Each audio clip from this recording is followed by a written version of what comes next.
So good afternoon, everyone. I see that we have several attendees still joining, so we're going to give everybody a couple of minutes just to begin this webinar. I'm Rob Sewell. I'm from IGFO, the Institute of Photonic Sciences in Barcelona, and I'll host the session today. And we'll get going in about 2 minutes once everybody's had a chance to join the session.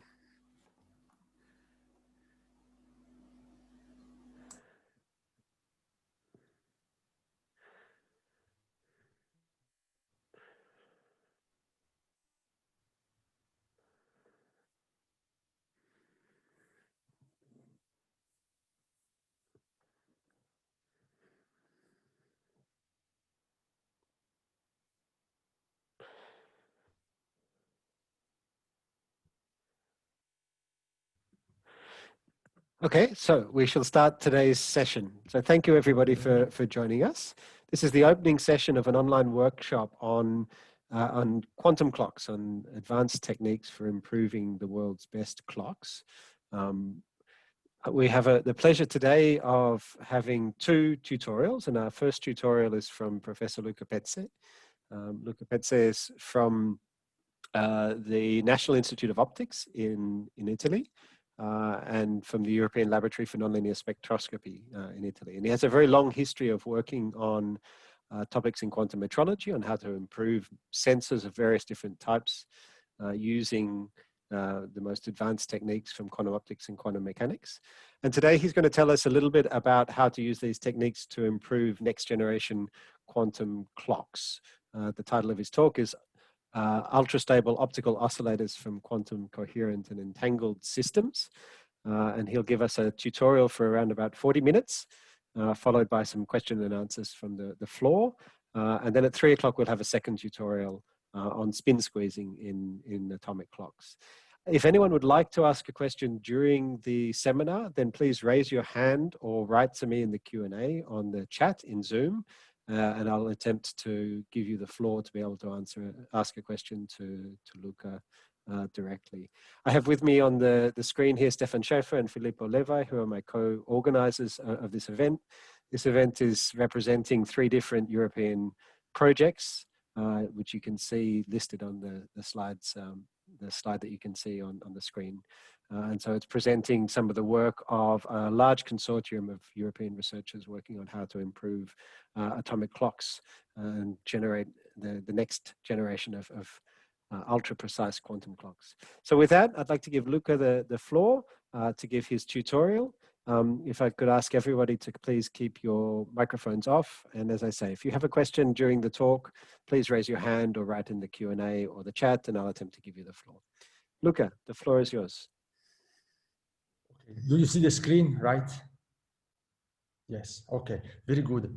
So thank you very much for the opportunity to give me to give this presentation. And so I will tell you about entanglement in atomic clock. In this talk, I will first give you a pedagogical theoretical introduction to frequency stability in atomic clocks.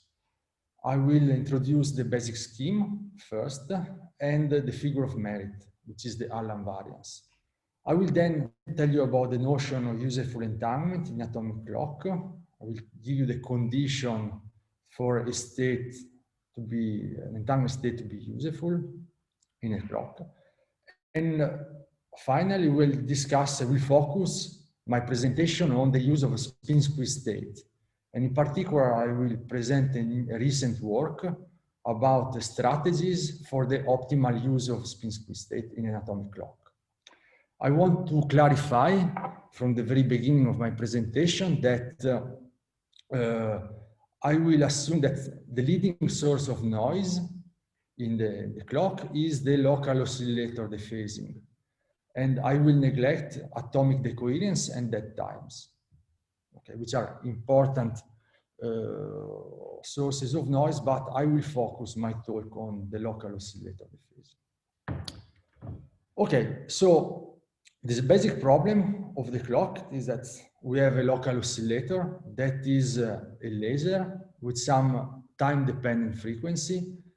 And if we leave this local oscillator free to evolve, it is characterized by fluctuations and around a certain value. Okay, so this fluctuation determines a drift of the local oscillator frequency. And in my talk, I will focus on 1/f noise, which is the most important model of frequency noise in a clock.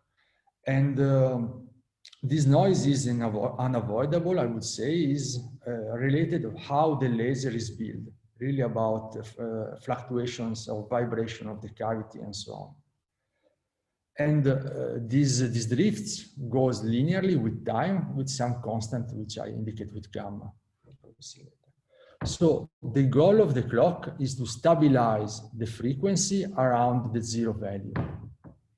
So to do this, I will consider a Ramsey scheme. So in a Ramsey scheme, this local oscillator, this laser, is used to interrogate an ensemble of n two-level atoms.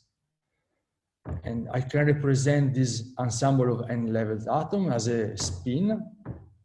And I will consider initially the state to point around the x-axis, like as represented here in the block sphere, where Jx, Jy, and Jz are collective spin operator. The spin as a consequence of the mismatch between the local oscillator frequency and the atomic reference frequency omega con 0, it evolves in the block sphere. It rotates around the x-axis, the z-axis, sorry, of an angle theta, where theta is given by this quantity, which is the integral over time of the frequency of the local oscillator minus the reference frequency. So I indicate this as a accumulated phase shift, and T is the Ramsey time. At the end of the Ramsey cycle, we do a pi/2 pulse around the x-axis that brings this state around the z-axis, which is followed by the measurement of the relative number of particles of the atom spin up or spin down. So atoms in one level or in the other level. I will indicate with mu the result of a measurement, of a single measurement.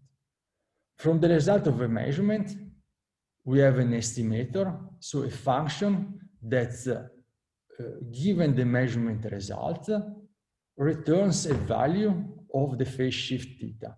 And from this estimated phase shift, we can estimate the average frequency of the local oscillator.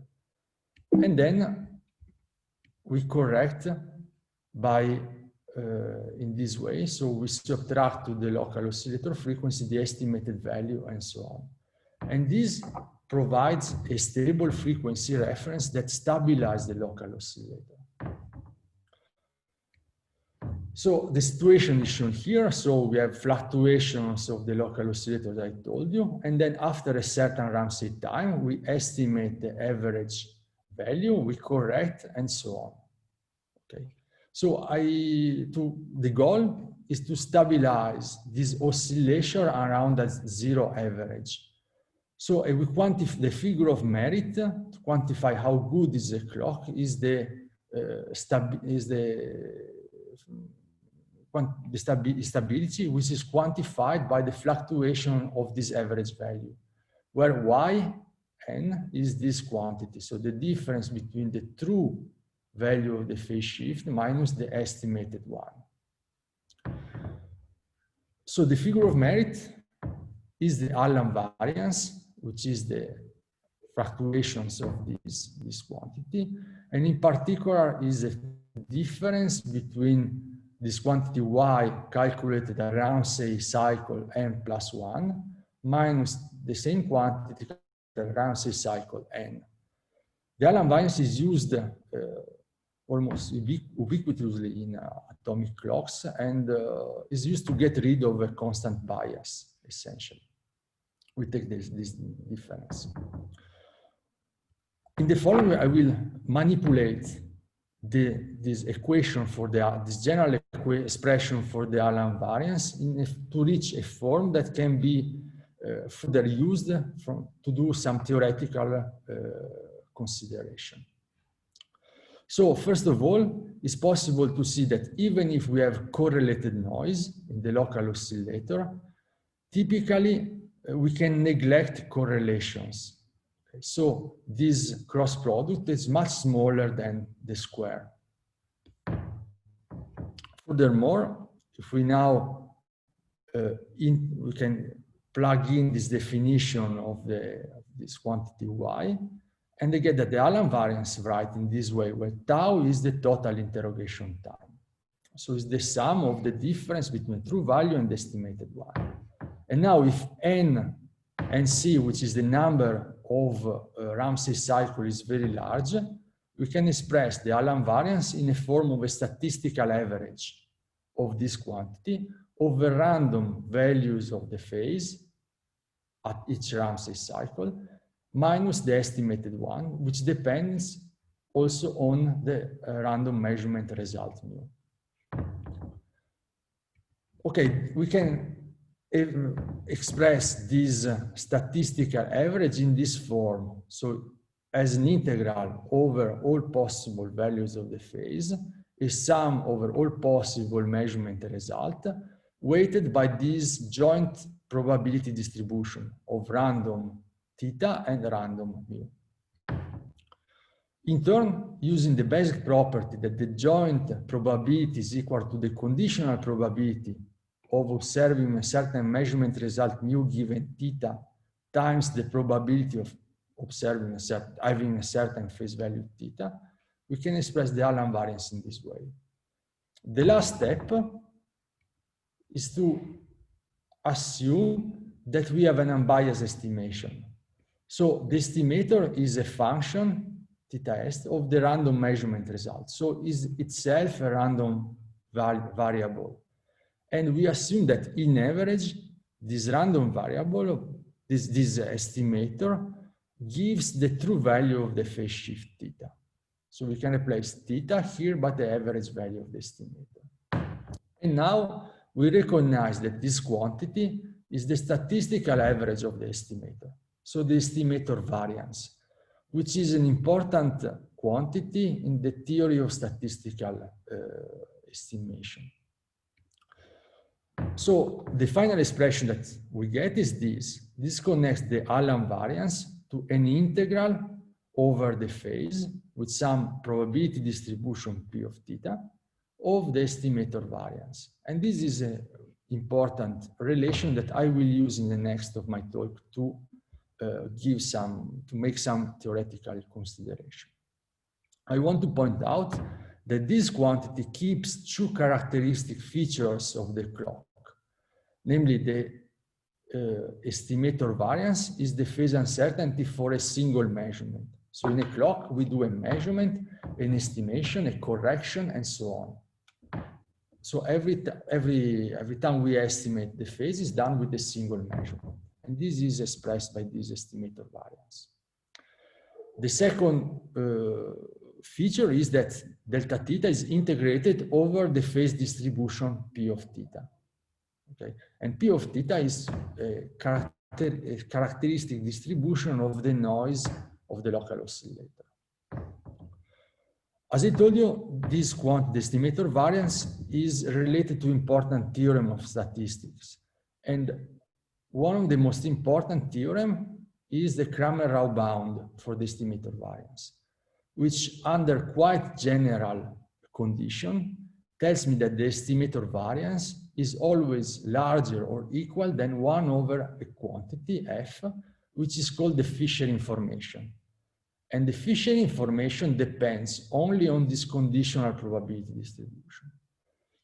So the advantage of the Cramer-Rao theorem is that it bounds an estimator, which is, I would say, a arbitrary choice of the person who does the analysis of the interferometric measurement, to a quantity which depends only on the apparatus, so only on the probability distributions, which are characteristic of the clock or the interferometer itself.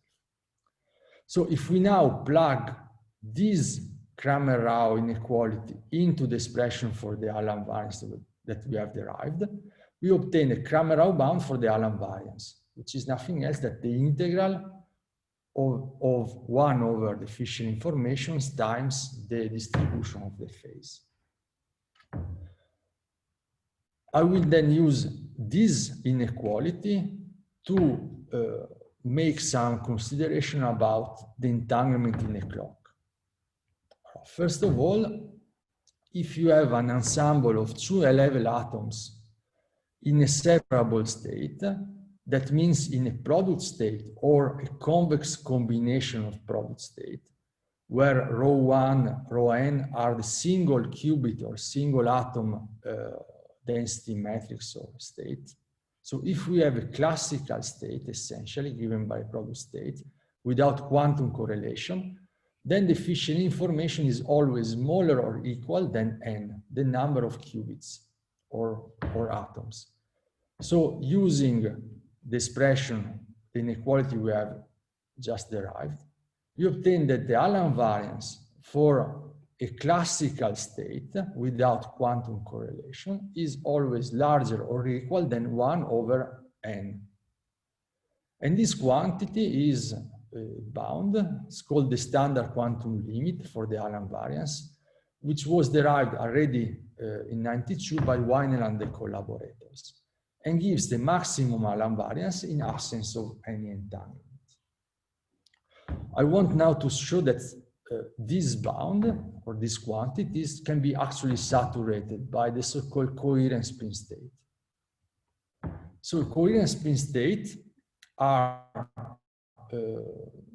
states of n qubits and particles is a product state. So in this case, I will consider a coherent spin state pointing along the x-axis. So is a product of a single qubit preparing a superposition of spin up and spin down. So the state is pointing along this direction. Then, as I told you, in the clock, there is a phase shift, theta, and then a second pi over 2 pulse around the x-axis.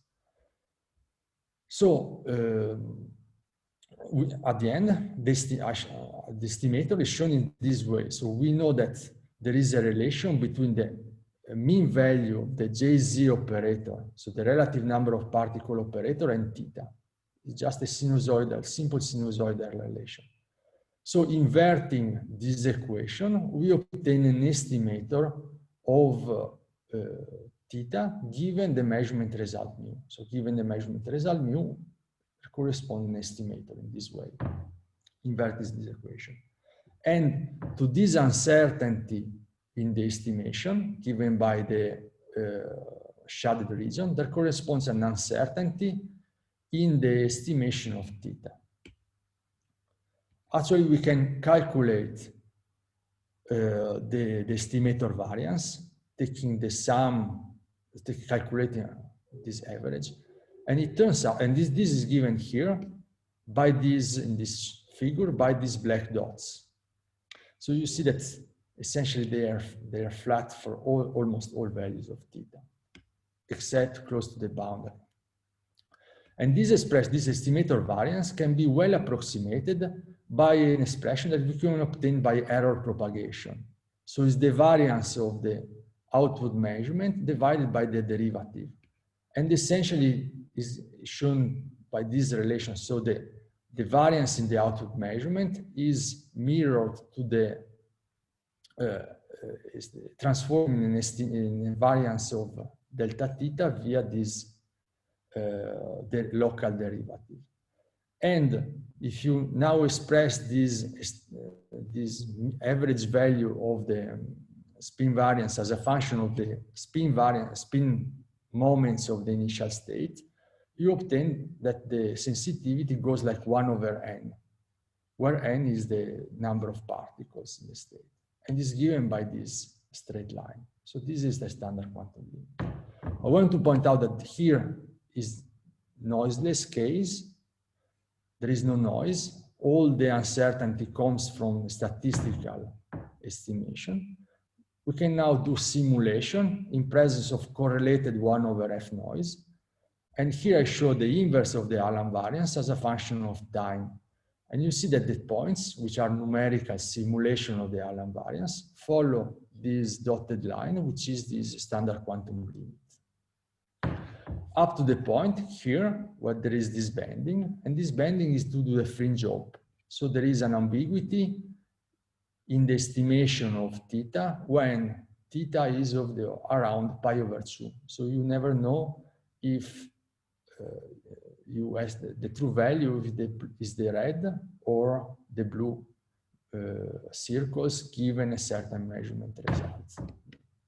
And this corresponds to a bias in the estimation of theta that brings that drops the inverse Allan variance.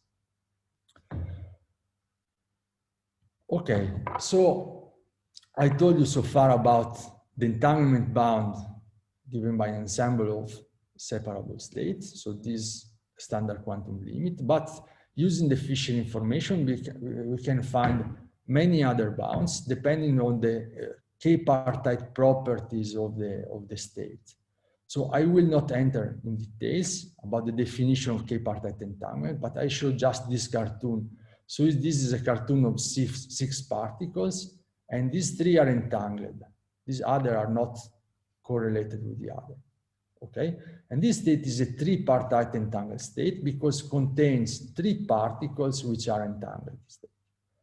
To this situation, where there is a bunch or an ensemble of k entangled particles, there corresponds a bound to the Fisher information, which can never be larger than k times n. And to this, there corresponds a bound on the Allan variance, which can never be larger than 1 over k times n. Okay. Moreover, if all the particles are entangled, then so when k here is equal to n, we obtain that the Fisher information is always smaller or equal than n squared, and we obtain the so-called Heisenberg limit for the Allan variance, where the scaling of the Allan variance goes to like 1 over n squared.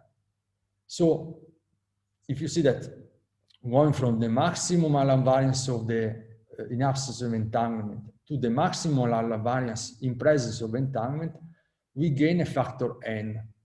And in practice, this factor n can be orders of magnitude.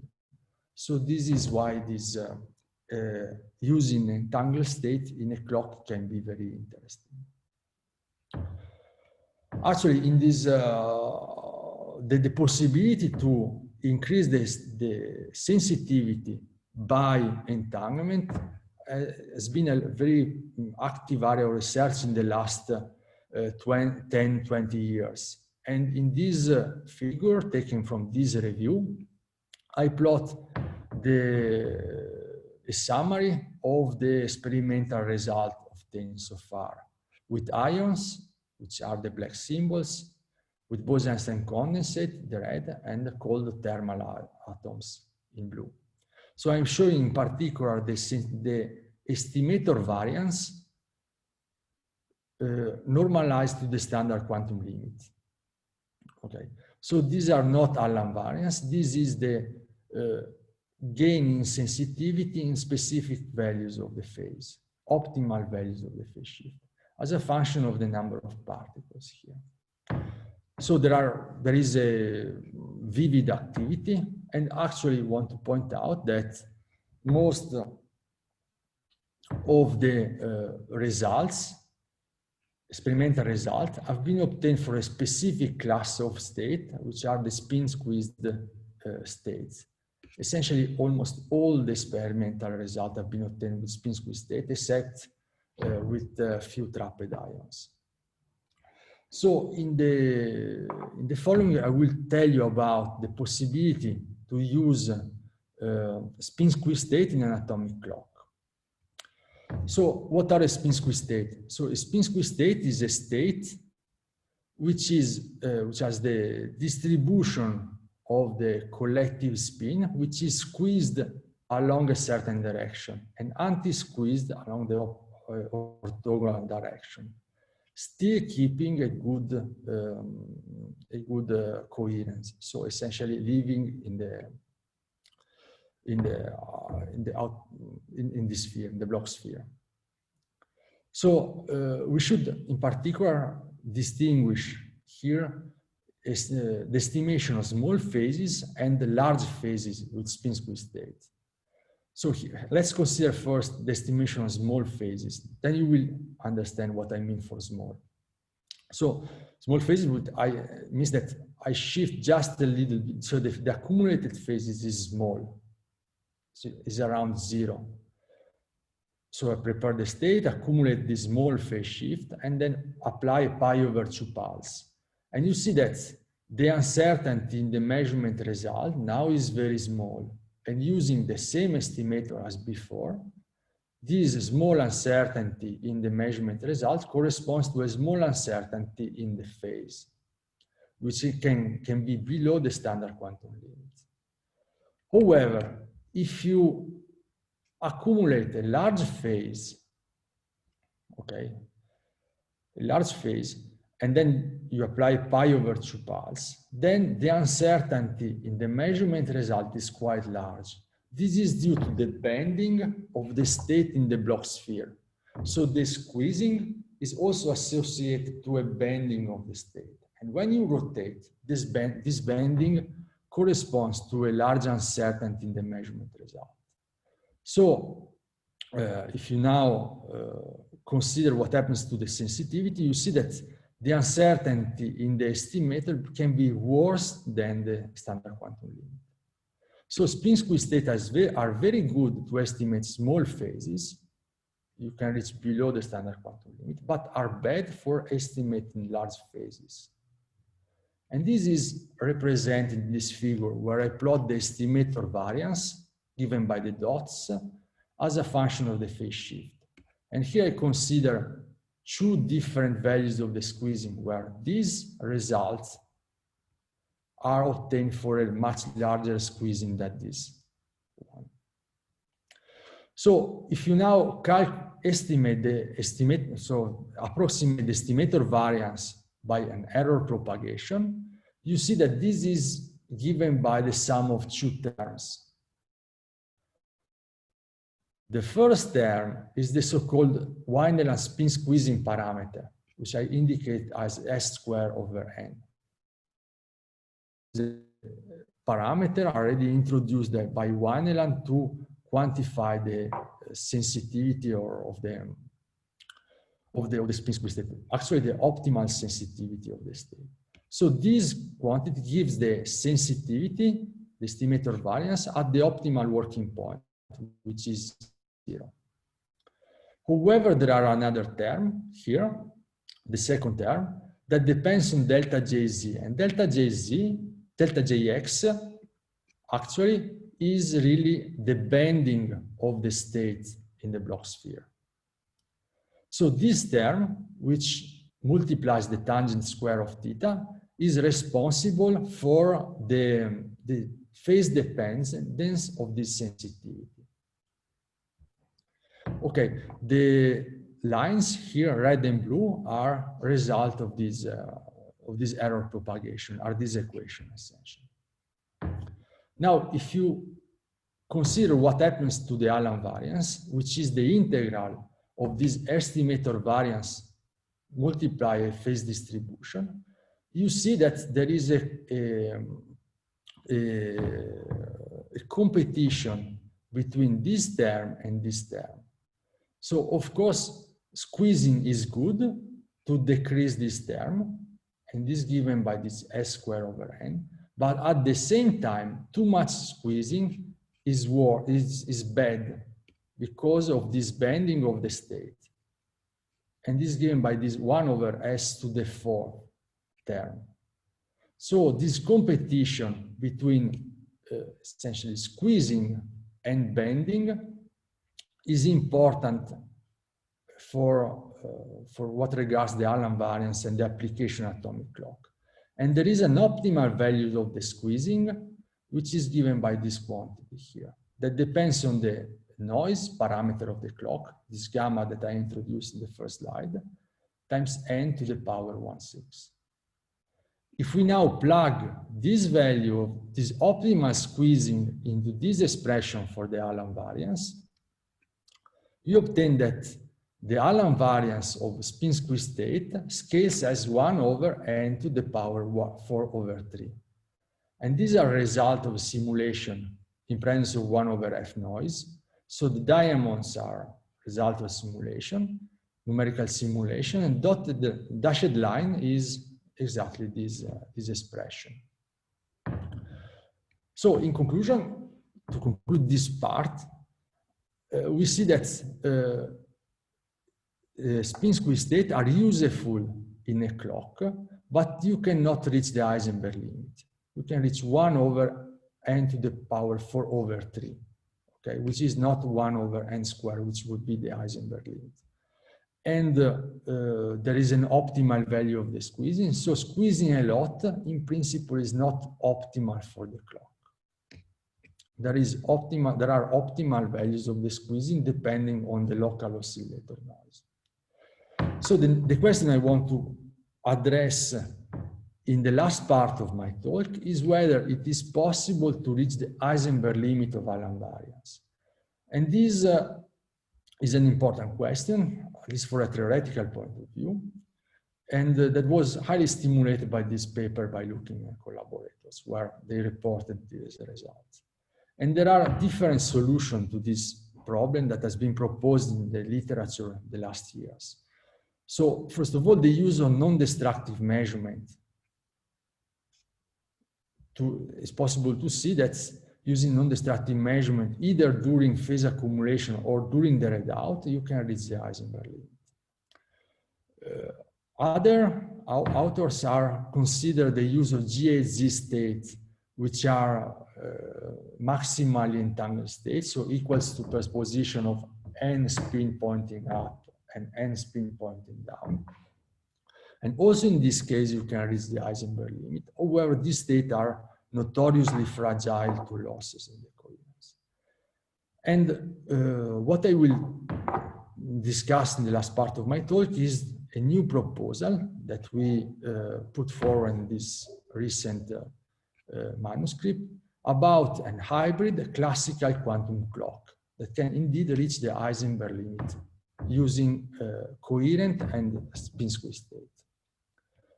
So the idea is to consider the joint interrogation of two ensembles. So now you have a local oscillator that interrogates two atomic ensembles.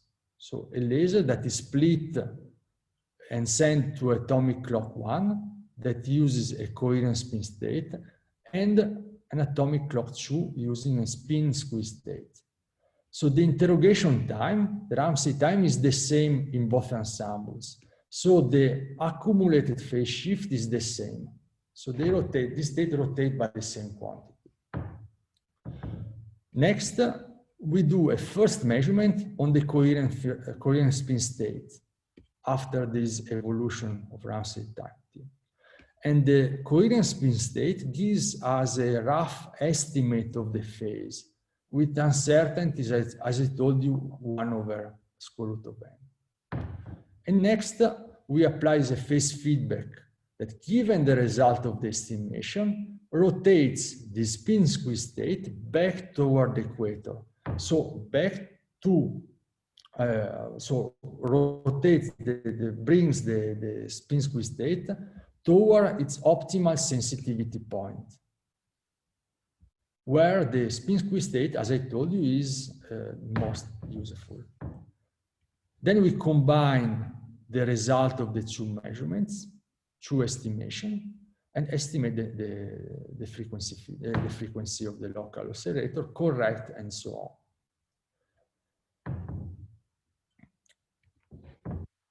So in this plot, I show you the estimator variance for these three cases. So if we have only the coherent spin state, so the atomic clock 1 here, then we know that the sensitivity is at the standard quantum limit and is flat. And this is shown here by these dots, the circles. If we have only the spin squeeze state of this atomic clock 2, we have the blue circles here and the blue line, which represent the sensitivity that you can, the estimator variance that you can reach with the spin squeeze state only. If you combine the two results with this phase feedback, you have this hybrid coherent squeezed protocol that we are proposing that reaches a sensitivity which is essentially flat, so independent on the phase shift, and is below the standard quantum limit. If we now do the simulation in presence of local oscillator noise, here are the results, the red circles and line. And it's possible to demonstrate that you can reach a sensitivity that goes like 1 over an Allan variance that goes like 1 over n to the power 5 over 3, which is better than the 4 over 3 of the spin squeeze state, and is closer to the Heisenberg limit. Actually, we can then, of course, this protocol is good for long interrogation time, okay, as you see here, and this perform worse than the spin squeeze state for short interrogation time, where the phase the local oscillator noise is around this minimum value. Okay, so we can extend actually this joint interrogation of two ensembles to interrogate many ensembles now. So the idea is the same. We interrogate many now clocks, and we apply a phase feedback. So first we give have a rough estimate with the coherent spin state. Then we bring the spin squeeze state towards optimal value. We combine then the two estimations to consider a state which is more squeezed and shift around the equator and so on. So we can combine the result of many estimations and apply a frequency feedback. Okay, I want to point out, because before telling you the result of the scheme, that you don't need to have all these clocks, all these ensembles in the same laboratory. So actually, this phase feedback is implemented with classical communication. It means that it's simply the experimentalist does the measurement with his clock and then communicates, for instance, by clock, by phone, the result of his measurement to the experimentalist and so on. So you can really think this as a clock network delocalized in many laboratories, sharing the same local oscillator and using a coherent spin state and spin squeeze state. The final measurement is done in the lab, which has the strongest squeezing. So here I show the results. Again, a result of simulation for a hybrid protocol with 3 states, a coherent and 2 squeeze states. And you see that already with 3 ensembles, you reach a sensitivity which goes like n to the power 17 over 9, which is very, very close to the Heisenberg limit. And it's given by these orange triangles.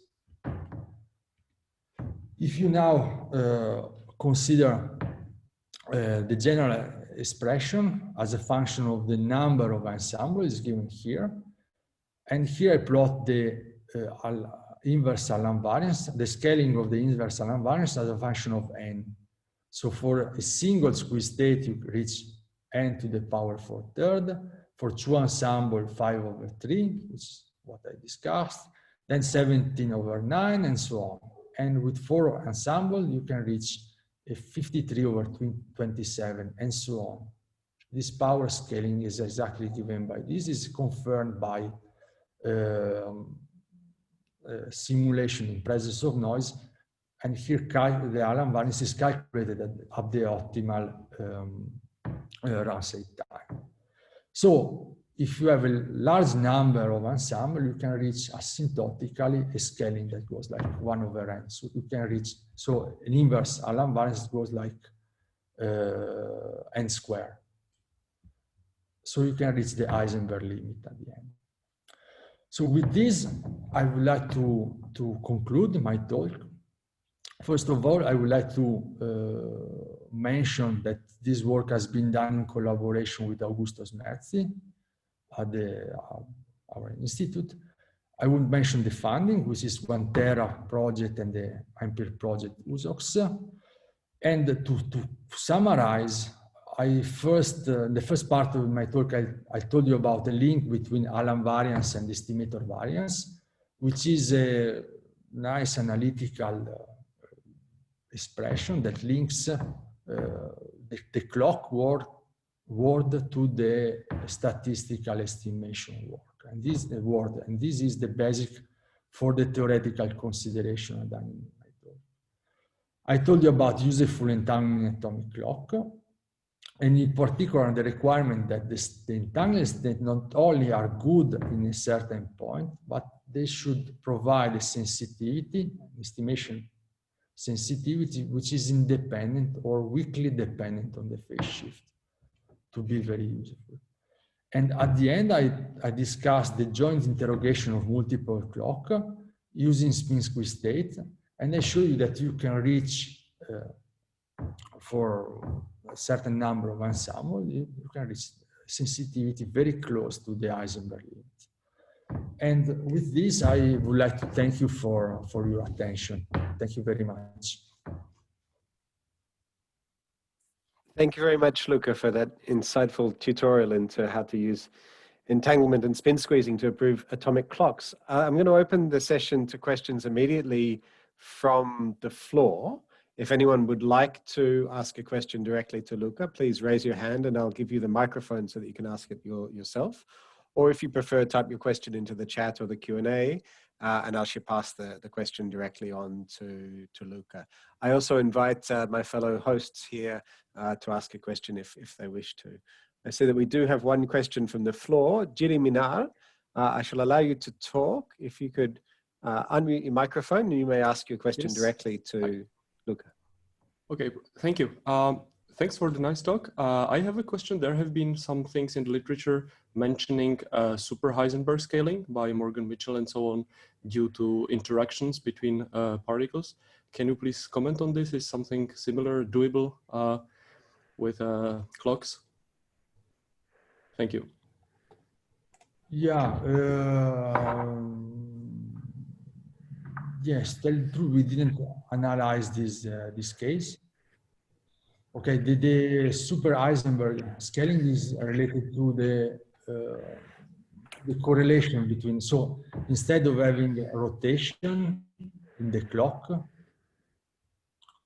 so linear rotation, which is given by a linear unitary transformation, so which is a rotation described by around the z-axis. In the case of the nonlinear or super Heisenberg scaling, we have a nonlinear rotation. So the rotation described by JZ square operator. Okay, we did not analyze this. I suspect that this scheme works very well around a certain value of the phase shift, theta equal to 0, for instance. And this is, I think, what has been demonstrated experimentally. To be useful in the clock, this must be, the sensitivity must be essentially weakly dependent on the phase shift. So it's not obvious that it might work, but can be in principle combined with this cascade of states scheme that I discussed in the last talk to increase the sensitivity. But we didn't analyze this. We focus on linear rotation, which is what is commonly done in clocks. Okay, thank you very much. Thank you, Julie, for your question. We have another question from the floor from Charles Banyam. Charles, I'll unmute your microphone. Sorry, I'll give you the chance to speak. Please unmute your microphone. And there we go. Hi, thanks for a great talk. That was really interesting. Could you go back to the plot where you compare a hybrid classical quantum clock against a solely classical and a solely squeeze state one? Okay, this one. Where you show the flat, no, the previous one where you show the flat sensitivity, when there's only one stage of correction with the squeeze state. Right. Yeah, okay, yes. That one, yes. Why is it that in the middle there, it seems like for small phase, the squeeze state only clock is actually performing better than the hybrid? Yeah, yeah. The point is that the coherent spin state, so give you in this scheme, okay, gives a first rough estimate of the phase with uncertainty 1 over square root of n. So if you can squeeze a lot, you can stay around theta equal to 0. So this first estimate of the phase is not helpful, okay? Because essentially it is given by an uncertainty 1 over square root of n at the standard quantum limit. So in order to be helpful this scheme, the phase should be large, essentially. Okay. I can see, I guess my confusion is, it seems like once you've put yourself with your classical estimate into the small phase regime, you ought to get results as if you had been there in the first place, shouldn't you? So if the first estimate will result in a point around here, okay, so, which is much worse than the one that you can reach with the squeeze state. And then the sensitivity of the squeeze state will brings to the red point, essentially. Okay, so thank you. It doesn't help. I don't know if I reply to your question, but the point is that really with this hybrid scheme, the first measurement with the coherent spin states is helpful if the phase is large. So in this regime. Then it gives you an estimate of the phase plus or minus 1 over square root of n. And then you can use this spin squeeze state to get a final measurement. But actually, if instead, I didn't show this, but if instead of using a coherent spin state in the first place, use a state which is spin squeeze state, okay? Then you can bring this point, this red point below this blue point. So you can think of a joint interrogation of two ensembles which are both squeezed. And then the hybrid protocol which will work always better than the squeeze state. Okay, thank you. Thank you, Charles, for your question. We have a question in the Q&A from Vineet. Vineet, would you like to ask your question directly? I'll give you the chance to talk. If you can unmute your microphone and ask directly, otherwise I'll read your question out. Okay, no, that seems maybe difficult. So the question from Vineet, Luca, was, is the periodicity involved in the entanglement in the application with atomic, what is the periodicity involved in the entanglement in the application with atomic clocks with spin squeezed states? I'm not sure that I can express the question better than that, but yeah, no, I understand the question. So, for instance, in the GAZ state proposal, there is a problem of periodicity. This is critical. So this, if you look at the phase distribution of GAZ state, this is periodic with period 2 pi over n. So in this proposal of the looking group, they have to combine the result of many GAZ states with different number of particles to get rid of this periodicity.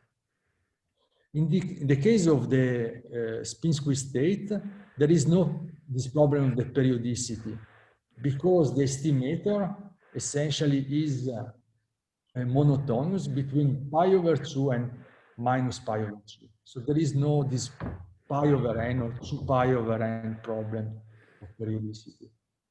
The periodicity problem eventually comes in if you have phases larger than pi over 2. And this is exactly this fringe up effect that brings down the Allan variance. In principle, this is not a fundamental problem. It can be, there are proposals to extend this fringe Hope effect, so this maximum of the Allan variance to larger time. There are proposals by Sorensen and others. And this is done by combining many atomic ensembles using different frequencies.